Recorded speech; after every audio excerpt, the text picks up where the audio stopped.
The brilliance of the strategy was that I didn't have to think, okay, how much have I already taken? How much gels are left? Did I forget one or so? Fully recently completed his first Ironman triathlon, and he did it in incredible style. There was no fatigue, no cramps, no little niggles. He finished in under 11 hours, and I was so pleased for him.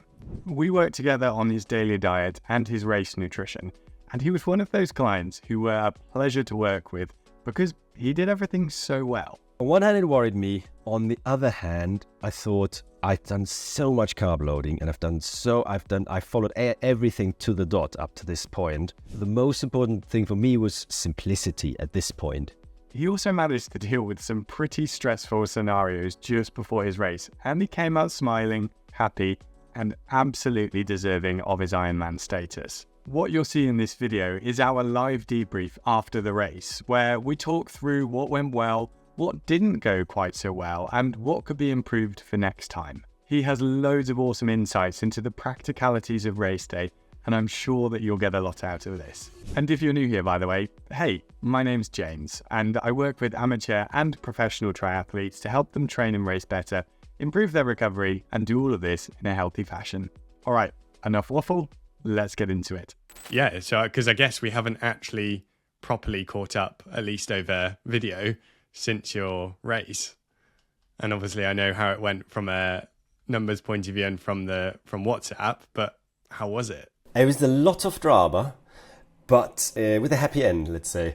It was really, if I tell you the from the front to the end, not only the nutritional part, it was hilarious, but very well. So in short, I would have never thought I'd do it this fast. So it was better than I could hope for. Nice. That's a good summary. So drama-wise, what happened? So on the way, I'm not sharing screens, because they had some funny pictures. Long story short, my wife was at some point impatient, got into the car while we were outside the car, and drove it into a parking lot with the bike on the top, and ran into a height barrier. Oh no! And the front wheel was completely gone. That was 2 days. That was on the way to the event. 2 nights to go. And, I was like, what? A year of training and a year of fiddling with the bicycle and doing everything, and to perfection and the TT bars and everything. And, finally it was tuned to exactly my body and it's crashed. So, I was, it was absolutely mental. And, well, my wife was in the worst state of mind because obviously she knew what it meant to me. Anyway, we kept positive, and then there was finally, I didn't know whether the frame was impacted or not. We just decided to go super early next day to the event, to the mechanics of the event, and see what we can do. And they were super lovely. So first he laughed. After he stopped laughing, basically, he said, well, okay, the front wheel obviously is gone, so you need a new front wheel. I don't have that here, but my mate in the shop can sort you out.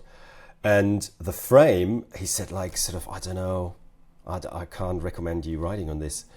And I was like, forget liability, just, would you do it? Would you ride on it? And he was like, yeah, I probably would give it a go. Okay, then I went to his mate in the shop and he said, yeah, we'll be fine for tomorrow, the frame.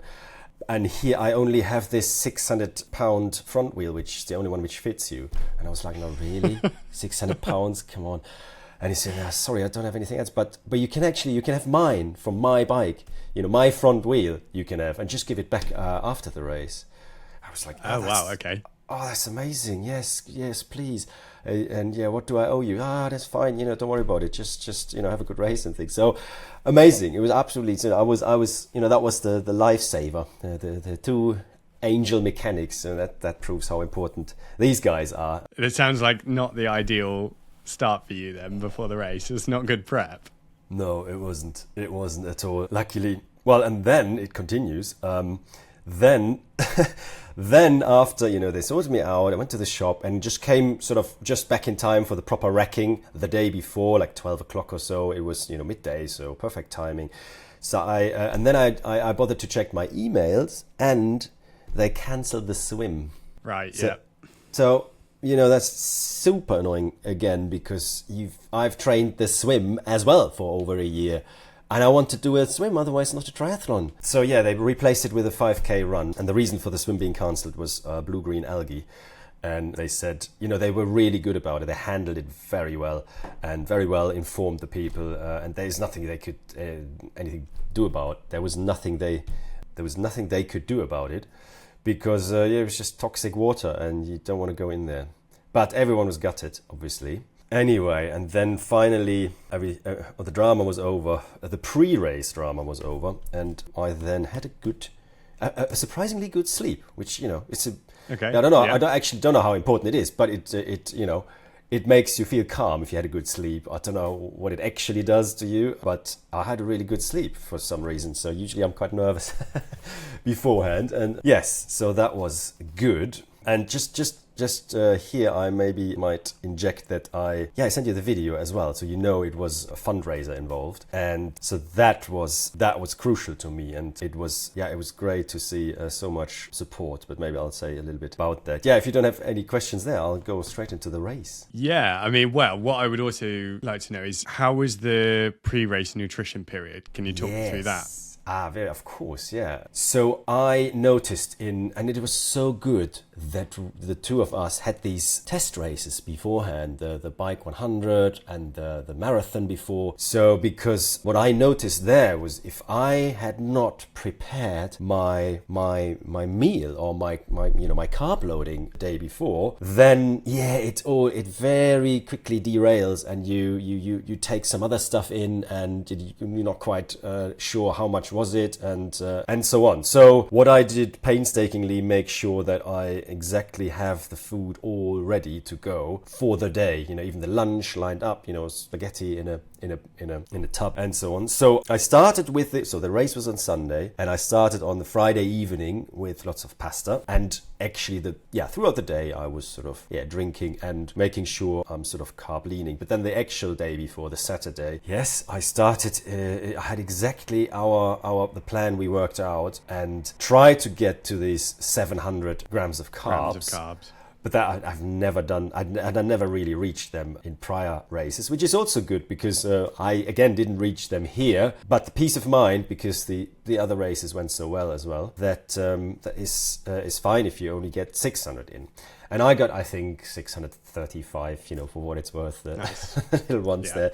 So I got fairly close, and I'm always surprised, how much it is you have to eat, and how you're just stuffing, and it is a lot. And drinking at the same time, I really noticed this time around that I got really thirsty, which I didn't really notice the other times. So I made sure to drink enough as well, plus all the electrolytes, and so I really stuck to the plan. And then that must have been one of the reasons why I slept so well, because I thought, perfect preparation here. There's nothing else I can really do, so that was good. Nice. And so then actually practicing the nutrition strategies beforehand reduced that on the day pressure, or on the Saturday pressure, because you knew you'd already done it before, you could cope with it, you would tolerate it, and you knew that would be what you needed for the race day.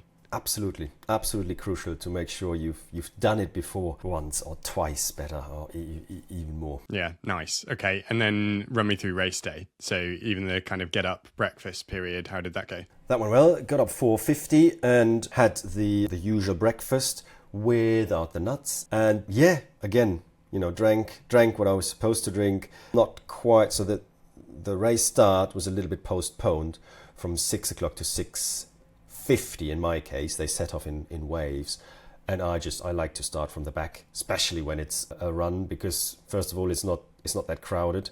Well, it doesn't matter a run or swim. It's not that crowded. You can choose your own way. Plus, quite fun then if you do overtake a few people. Yeah, makes you feel better. You get the mental boost. Yeah. Exactly, yeah. So I did that. So 6:50 set off, 4:50 I got up, breakfast, and then I think stopped eating. 1.5 hours before the actual start. and drank what we planned to do as well. And then and it was a lovely morning, and I felt really good. And pity with the swim, but didn't matter anymore. And everyone was in a really good mood. So it's an amazing atmosphere, lovely sunny weather, sunshine, and then we set off. And I knew, and we talked briefly beforehand because of the swim being cancelled. I said, yeah, I did tell you, didn't I? And you said, yeah, don't change anything in nutrition-wise. I would have probably thought, hold on, there's a run and not a swim, and maybe I should do another gel or what. But then I just that's also makes such a difference for me. Having you in the background and getting advice from you makes me, and I have just total confidence in you, and therefore I do not have to worry if James says don't change anything, then that is a brilliant way for me to completely relax and say, oh yeah, you're doing the right thing, and not to worry, oh, is it too much, too little, what's going on here? So that was perfect for the run. And I ran the run in sort of the marathon pace, what I thought or planned to be the marathon pace at the end. I wanted to run this, and that kept the heart rate pretty low, which would have been the swim heart rate for me anyway. And then I hopped on the bike and had, I can't remember whether I had a gel there in the first transition or not. No, I don't think so. Oh, yes, no, I did. I can't remember actually. But I kept to the plan, so I did the right thing. I can dig out the plan. I'm pretty sure it was a gel NT1. Yeah, okay, yes. And then again, what was so brilliant about our race strategy, or the race nutrition strategy, was that I had everything with me. That was one of my concerns to begin with. I want to be in full control of my nutrition, and I don't want to rely on the nutrition stops there, on the feed stations. So therefore I got my 4 bottles. Talk me through your setup. What was it for race day? Yes, so I had two the in frame, below me bottles, and then 2 bottles behind the saddle. And what we discussed is that I need the 300. No, what was it? Oh, I actually can't remember the numbers. But I made a little line on my bottle, and I knew, okay, that much sugar in the bottle, because I switched from the beta fuel to just my caster sugar, my table sugar.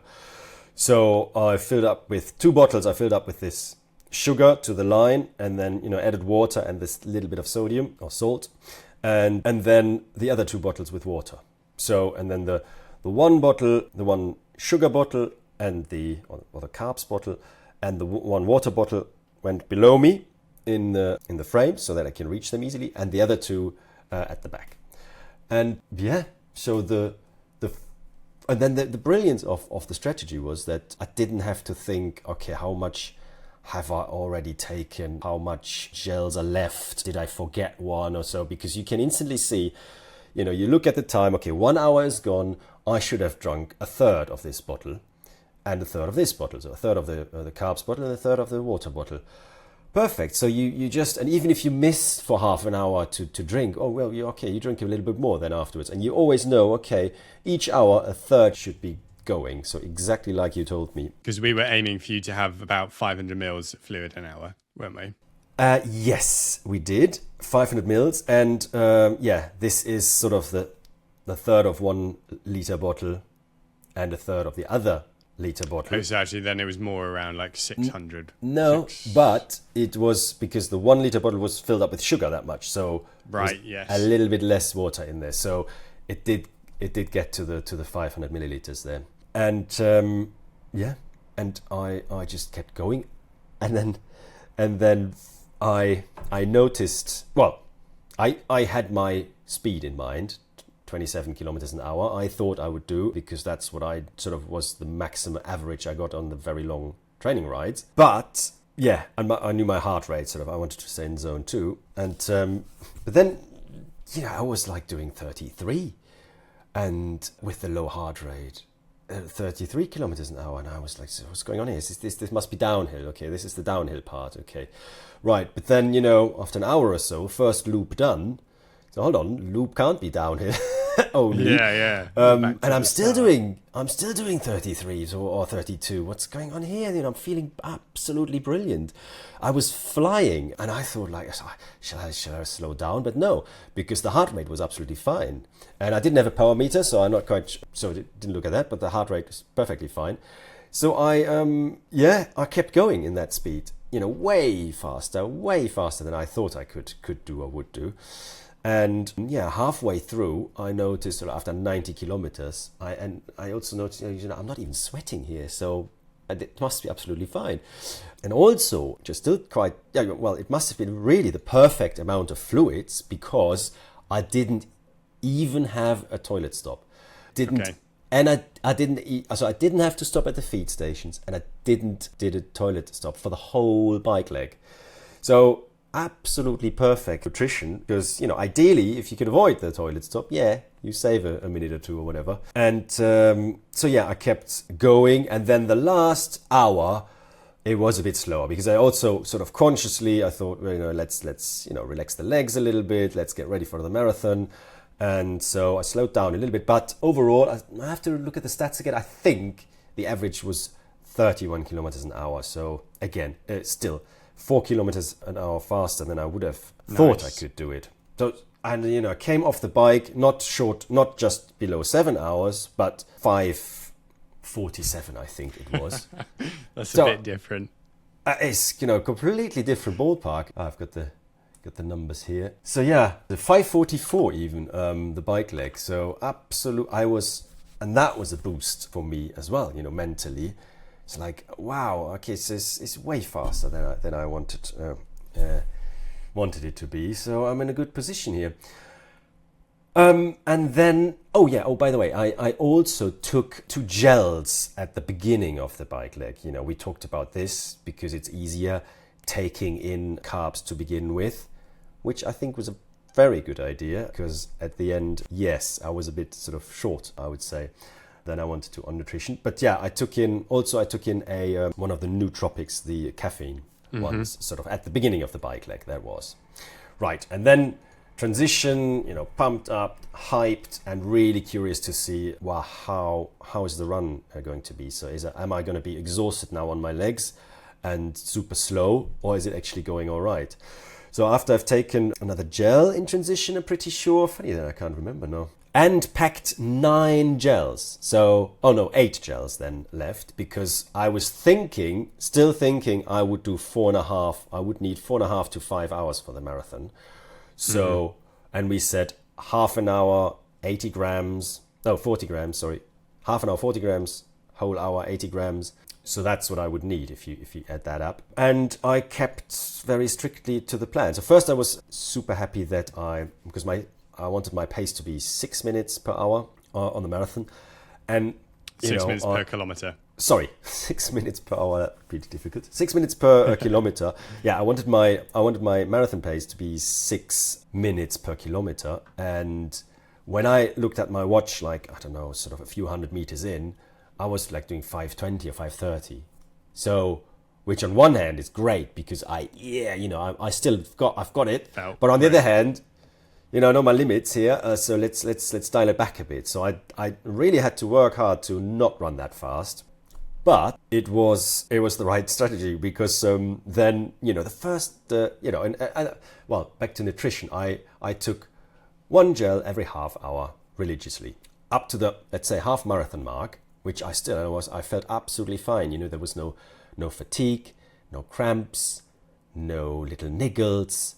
My mind was clear, because it was just easy to do, and, you know, easy to remember what you have to do. You know, every half hour I set my alarm just not to forget, because it is easy to forget. So I had my phone with me, so every half hour it rang and reminded me to take this gel. And then sort of 2.5 hours in, I had another gel, but I really felt like sort of, my stomach, there was no pain, but it was like, I really don't like them anymore. I don't want to.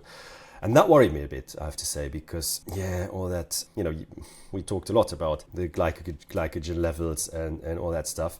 On one hand, it worried me. On the other hand, I thought I'd done so much carb loading, and I followed everything to the dot up to this point, and I'm feeling absolutely fine. And well, I don't think I would have been able to stomach. I got another half in at hour number 3. Yeah, half a gel. Okay. And from that point on, I just only drank water. And the toughest time in the race was from kilometer 25 to 35. You could argue that coincided pretty much with when I stopped taking gels, but I don't think it had anything to do with that, because, it was just, the legs started to get a bit painful. But then, funnily enough, kilometer 35 or 37, I was like, I realized, okay, I'm going to make this. It's only 5 more kilometers. That's, a run in the park. And I realized I'm gonna finish this here pretty, not easily, but so much better than I thought I would be. And and there was no problem. I even sped up at the end. I didn't take any nutrition in for the last, what was it then? 2 hours, 1.5 hours, which is obviously not ideal. But I, made it through. No, 1.5 hours. With 4 hours 22. So that was pretty much what I thought it would be, and that worked out. So I was then super pleased to cross the finish line. And there's a very sweet video of my children running with me the last 50 meters. It's just the best feeling ever. Ah, nice. I can imagine that was just a super special moment. It was, absolutely. Very emotional then after that, I have to say. Like when you put that much training into it, time and effort, to have it then all come together when you're already feeling knackered and you've got the emotions going at that point anyway. Yes, absolutely. But nutrition wise, I really can't thank you enough, because it's the peace of mind to know everything is sorted. I know exactly what to do, and even having the confidence not to take the gels at the end anymore, because that is, I needed that confidence. Otherwise, I would have worried, sort of, no, I need to, and God knows what would have happened if I had to take these in. I don't know. I feel like it was absolutely perfect. Yeah, and it clearly worked well, because if you were able to speed up at the end as well and finish strong, that kind of says everything. But was there anything in particular then that you think caused it in terms of the gel? So you said you didn't really get pain. Was it just like a texture, taste fatigue? Do you think that it was just you've had enough of those and you're done with them? Yeah. It was like, it's a bit like, when you're just sick of something, you can't. If you have eaten too much of anything, that's the feeling. I don't want to eat that anymore. Mm-hmm. So maybe from that point of view, I would say maybe it would be good to have some alternatives next time round, to just maybe have a different taste, a different way of getting in the energy other than sweet, if that's possible at all. Yeah, it's always hard, but I think this is it, and it's definitely one of those things which unfortunately sometimes you can only find out through race day, because you practiced a heck of a lot in training. You did it on your long rides, you did it during your 100-mile ride in terms of the nutrition you practiced during a marathon, and there weren't any issues in terms of like not being able to take the gels then or the carbs, and didn't really show itself. But at this point, by the end, it was just too much. So I think that would be something that I would say to work on for next time, would be have some sort of, I wouldn't go for another gel. I'd have something which disrupts that texture flavor combination. So you might find that you could still do sweet if it was just a different form. So like a gummy chew or something, that you had something solid, or alternatively one that was perhaps a bit more salty, a bit more savory. The difficulty is how you do that, because by nature carbohydrate is sweet, and that is what the sweet sensation is due to carbohydrate and how your body understands it and how it reacts in your mouth with your taste receptors. So you can't necessarily get lots of carbohydrate in without having an element of sweetness, because it is just inherently built in. Yeah. but it might just be that, having the change of texture is enough. And other things which you could try as well, which might break it up more, would be something like in the middle of the bike leg to have some sort of different form of carbohydrate, just because it puts a bit of a block. And instead of having a gel or a couple of gels at the start of the bike, could have a different option at that point, so that you're saving the gels for later on. And you can say, actually, that point during the run I'll have the gels, because I know I could open a packet easier or chew a bar or have a chew during the bike, and that kind of gives you that different option of nutrition products. Because the other problem as well is, during the run especially, your stomach is going to be the most sensitive, and also trying to chew things generally with running is a lot harder. So perhaps loading that to the bike might be the way to do it. Yes, it is, and it was the sweetness and it's because it was always the same. So if and I don't think I have a problem with the chewing. I know it's you have to have water, I suppose, when you chew something. So it's definitely easier on the bicycle. Yeah, you're right. Yeah, because obviously I didn't carry water with me. I did actually rely on the water stands for water, but that was all right because there were like 7 on each loop, and there were 3 loops, so there was plenty of water to be had. And having it's probably a good idea to front load that a little bit. So having it on the bicycle, so that you're not that sort of taste fatigued at run time.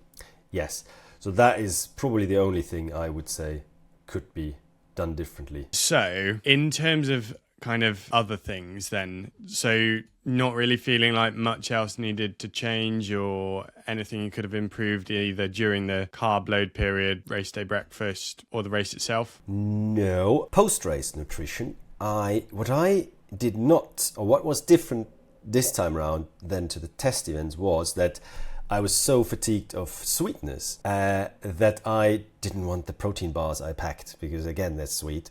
So I didn't have them, and I didn't want to eat anything for about an hour, I think. And then I tried a burger. I thought that's a good protein source there, and I could only finish half of it. So I guess for post-race nutrition, I should have either something, not sweet ready or in mind or planned, which I didn't. Yeah, I mean, the post-race one can be really hard, because you are just a couple of reasons. As you mentioned, the sweetness fatigue is definitely there. And secondly, when you're just so tired, it's hard to really want much. And the difficult thing is that typically the sweeter, easier options are going to help more. Things like protein shakes or recovery shakes, protein bars, things which are easier to consume. And actually, but burgers and then like the actual meat itself is a good protein source, but depending on how it's cooked and how it's made, it might contain a lot of fat as well, which then will slow down the digestive process and actually sit pretty heavy and might not be ideal. I think the typical thing like recovery shake is maybe better. And actually, if you make that with something like maltodextrin and a reasonable amount of salt, you can probably keep some of the sweetness out of it. Right, so it's more of not savory, but not quite as sweet, and that might help. And if it's like 400 milliliters and you just think, I might not want it, but if I just chug this down, I know I've started, that could be an option. Yes, definitely, and probably liquid also easier to consume. So if that might be something I would be really interested in, a sort of more the shake option, the shake solution, because if I could just mix in the best amount I need, and then see if I can get it down in the right amount of time, that would be good. And because if you've either got it in your transition bag, or if a family member's got it to give to you afterwards, it just means it's kind of there and ready to go. And even if you can't get all of it down, but you manage to get down a lot of it, it's going to help. And normally what I've found from working with others is if you can at least get some of that down, you'll start feeling better sooner, which will then mean you're able to eat more in a quicker fashion, because you'll be rehydrating, you'll be replacing some of the carbohydrates you've used up, and it just kind of speeds up that whole recovery process. So Yes. it sounds like generally the race nutrition went well. So that's just a little place you could optimize. So do you think there is a next time? I think so, because it wasn't a triathlon. Okay, you got to go back and complete it fully. I have to. It is really annoying. But no, I enjoy it. I enjoyed the training. The trouble is it takes so much time and so much time away from the family and other things. But I thoroughly enjoy it and still do. Well, as I said, haven't done anything in a week now. But I can't wait. So I really want to go today, maybe tomorrow. And then we're off 2 weeks in Austria, by a lake, by mountains. So I'll definitely have runs and swims there. Oh, and then the Dart 10K is coming up in a month's time. So Nice. I'm keeping the swimming going for that. Okay. But Perfect. yeah, but nutrition-wise, no. But it was all perfect, and even the lack of the last bit there, it didn't impact me. I don't Good. think. And to recap then about your bike nutrition. So earlier on in your practice sessions, you were using beta fuel, weren't you? And Yes. the beta fuel powder mixes with your drink, and we were kind of basing your grams of carbs an hour off that. So, and then you swapped to table sugar. Correct. Yes. And maybe, well, now you say that, maybe it's a good idea to have a look at the beta fuel again, because I can't quite remember how sweet it was, but I think it was fairly sweet as well. Because if it would have been less sweet or less that sugary taste, maybe there's another little option to go back to. But it's like 10 times more expensive or something like that than table sugar. And I can't remember it being that different in terms of, there is a difference in taste, but not in sweetness that much, I think. Yeah, and did you just use table sugar on its own, or did you add maltodextrin as well? Yeah, no, sorry. I did add maltodextrin so that we have the 5-to-4 ratio. Yeah. Of, well, the fructose was the glucose 4, wasn't it? or glucose or maltodextrin to fructose. Yeah. Yeah. So because then it works out as the 1 to 0.8 ratio, which is the same as the beta fuel. Exactly. Yes. So personally, I find the beta fuel still very sweet. It does use probably more maltodextrin because table sugar, for the most part, is 1-to-1 glucose to fructose. And then, whereas beta fuel, they use long chain maltodextrin. So you still get the same ratio, but maltodextrin naturally isn't as sweet. So the sweetness is often dialed down if you use maltodextrin and fructose as a combination rather than glucose and fructose, because glucose is sweet. I get it. Yes, I see. Interesting. Maybe So I guess that could be an alternative as well, is trying maltodextrin plus fructose, but it would mean you'd have to buy fructose as a separate ingredient. I don't think it wasn't too much. It didn't have too much of an impact. That I think I'd rather go with what's proven and tested now for me than fiddle again. Of course, is that if we can reduce that sweetness, maybe it's worth it. Maybe have another go. Maybe I will. We'll see. Yeah. Well, that's it. And I think now you know as well that you can just practice in advance. You can try all these things either in events or long training rides and just see how it goes. And you can just say, actually, this wasn't quite so good for me, or this worked really well.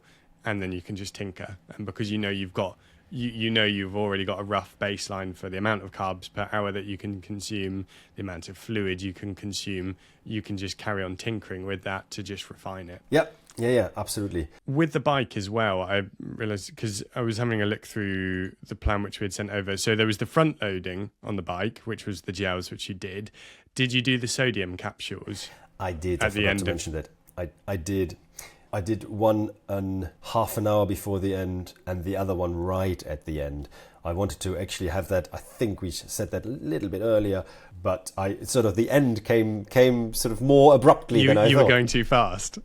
Literally, yeah. So therefore, I just I came around the corner. I just had the little pill in my hand, and I just popped it in my mouth. Came around the corner. Everyone was standing there. Yeah, I was like in the middle of the whole crowd suddenly with the pill in my mouth, and like tried to drink a little bit, and then had to swerve around those corners there. So it was it's actually in the very last second I got that in. But I guess the closer to the run, the better. I don't know. It's kind of one of those things where it probably doesn't make a huge amount of difference within the realms of like half an hour, 45 minutes, but like kind of like the preloading on the bike or having more carbs towards the start, you're just kind of delaying or reducing the risk that things go wrong later on, because if you're front loading things, you get more fluid, sodium, carbohydrates earlier on, which is then going to keep you better hydrated and energy levels better, and kind of try and stop that from causing an impact at the end. So within the realms that you took it, that's a fine time frame. But I think, you know, if you were then taking it an hour or two into the run instead of at the end of the bike, that would cause problems because you probably wouldn't actually get the benefit of it there. Yeah, no, I did put that in, and I had it specifically like 2 little pills in my, you know, bike pouch. And again, did I set a timer?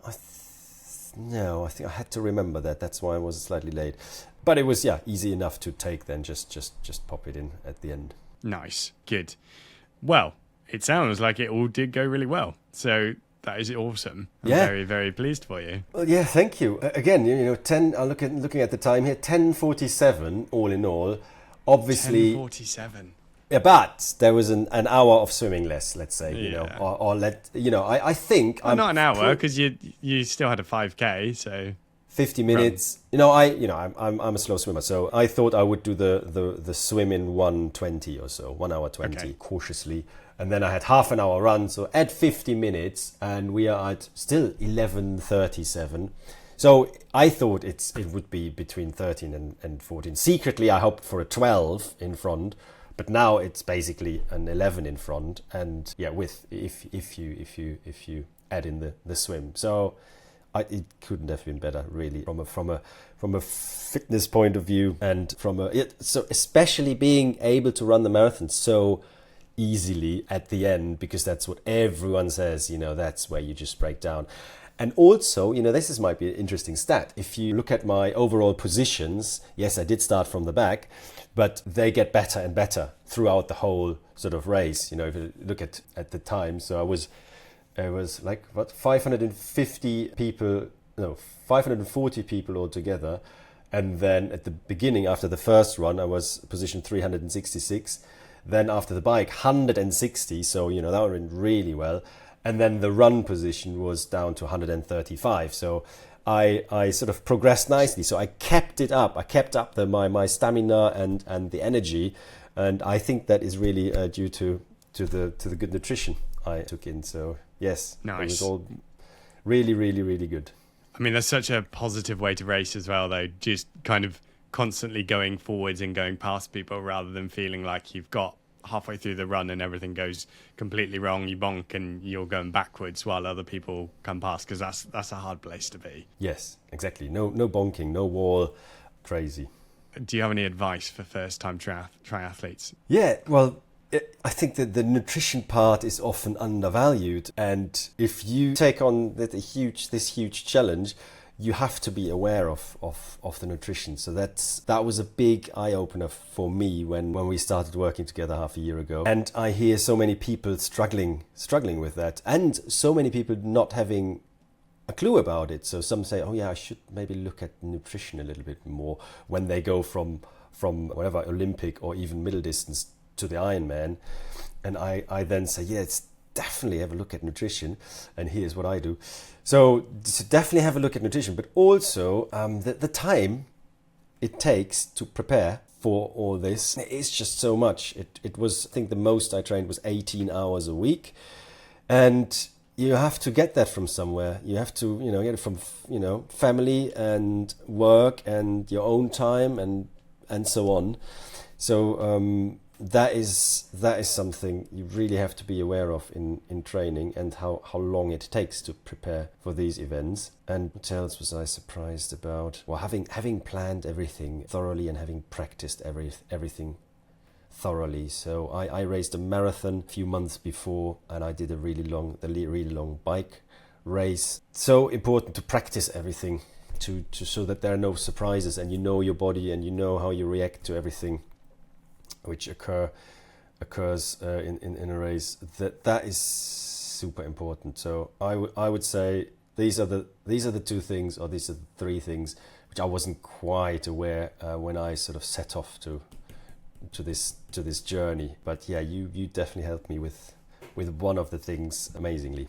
Yeah, well, you put in the hard effort for the rest of it yourself. But I think also that I would say don't undervalue your own time with nutrition, because it's very easy for me to be able to say stuff of what you should do, or, you know, follow this advice, or try and work this out for yourself, see how it might fit in.